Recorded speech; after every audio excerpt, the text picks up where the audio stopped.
Nu har jag med mig här i studion vår förnäma gäst, Jonathan Mann, politisk reporter och kommentator här på CNN. Han har också en egen show som heter Political Man. Very welcome to the show, Jonathan. Thanks very much. So we're talking about this latest polls. And so it's really, really narrow. The gap is narrowing. But lately we've also talked statistically that Hillary Clinton has a much better chance of winning. Is that still a fact that she statistically has a greater chance than Donald Trump? When you look through the complicated map of the United States and the U.S. electoral system, she does have a better chance, according to the polls as we see them at this moment. But keep in mind, don't think of polls as photographs, think of them as movies. And it's the trend that we're watching, and the trend shows Donald Trump moving up. And so that has to be really very worrying for for the Hillary Clinton supporters out there. It's worrying for the Clinton camp, and they are campaigning very hard, sending out Barack Obama, sending out Michelle Obama, sending out Chelsea Clinton, sending out Bill Clinton, sending out everyone they can to states that we thought were going to be easy victories for them. They are clearly nervous. Yeah, so what has happened? This has happened just the past few days. What is the ignition of this? Well, what has happened has been happening all through the race. Think of this not as a conventional election, but as a referendum. If Hillary Clinton can make this a referendum on Donald Trump, she wins, because most voters don't like Donald Trump.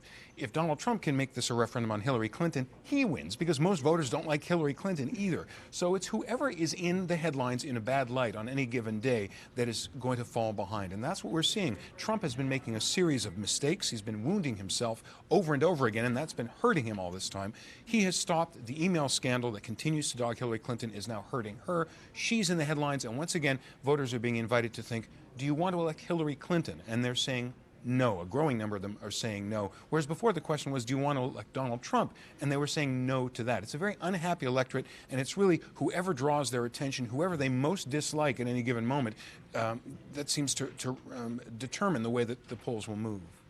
Here in the U.S., CNN today has been reporting a lot about the African-American turnout in the early election that is much lower this year than the past two elections. What can we read into this? Well, two things.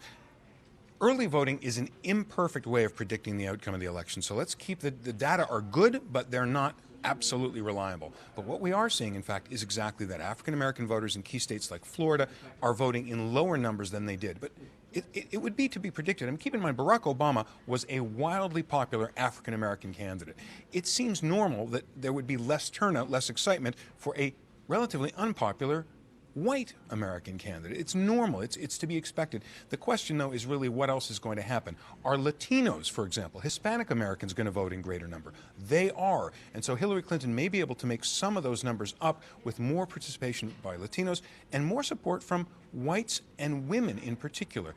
Historically, Democrats don't win the white male vote. They haven't in decades. If Hillary Clinton can win the white male vote, or even if she can win the white female vote, that would go a big way to making up the difference. That's why Clinton people do have reason for confidence, though they should and are concerned about what they're seeing.